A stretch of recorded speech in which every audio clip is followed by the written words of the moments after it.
Don't you find it fascinating when history repeats itself? In this week's Parsha, we talk about Amalek. And what Rashi tells us is that it's like a hot bath or a hot spring that everyone's scared to go into because it's too hot. You might burn yourself. And then one guy goes in and perhaps he burns himself, but he cools it off for everyone else. And so therefore, Amalek was at a time when the world was scared to mess with the Jews. They saw the wonders and the awe-inspiring experiences the Jewish people went through after leaving Mitzrayim, leaving Egypt. And they said, we don't want to mess with that group of people. It was like the hot bath.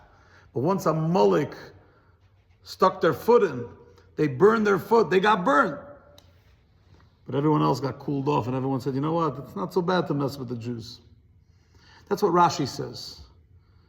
But the $1 million question is, if the world already stopped worrying about the Jews, meaning they weren't scared of the Jews anymore, they weren't worried about God intervening and protecting the Jews like he did when he took them out of Egypt, then why do we have a commandment to eradicate Amalek?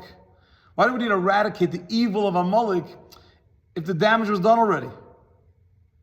So they were hurt, but why for all eternity do we have this obligation to eradicate Amalek when clearly the damage they caused was done already? An incredible, so relevant teaching of the Rebbe that I learned this morning, and I was blown away.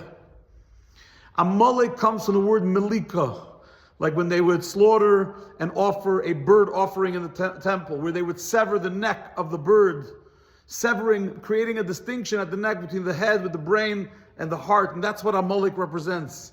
Amalek is a force of apathy that teaches people that even though intellectually you know something is true, you don't have to feel it.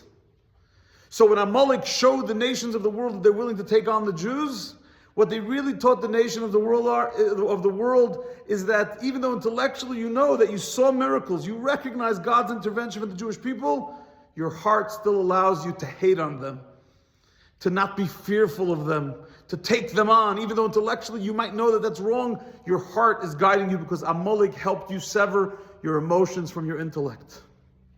And that's why we're obligated to eradicate Amalek for all eternity. Because as long as they're alive, as long as Amalek exists, the nations will still think one way and feel another way. But when Amalek is gone, the world will come back to its senses. And it comes back to its senses where the heart and the mind work in unison, they work together. It allows them to recognize that which they know about the Jews, that we are Am HaNivchar, we are the chosen nation at Sinai, to be a light unto the world, to be a moral compass, to be a source and a foundation of morality and ethics and kindness and benevolence to this world. That is true not only intellectually, but it will allow the nations of the world to feel that and act on that emotionally as well. So we always have to fight Amalek. Never let them sever the world's intellect from its emotion, because then you end up in a reality like today where people know the Jews are the good ones, but yet they're willing to fight us and attack us and undermine us, but they will fail as Amalek did and everyone that came after them. Be inspired, let that sink in, and we'll see you back here soon.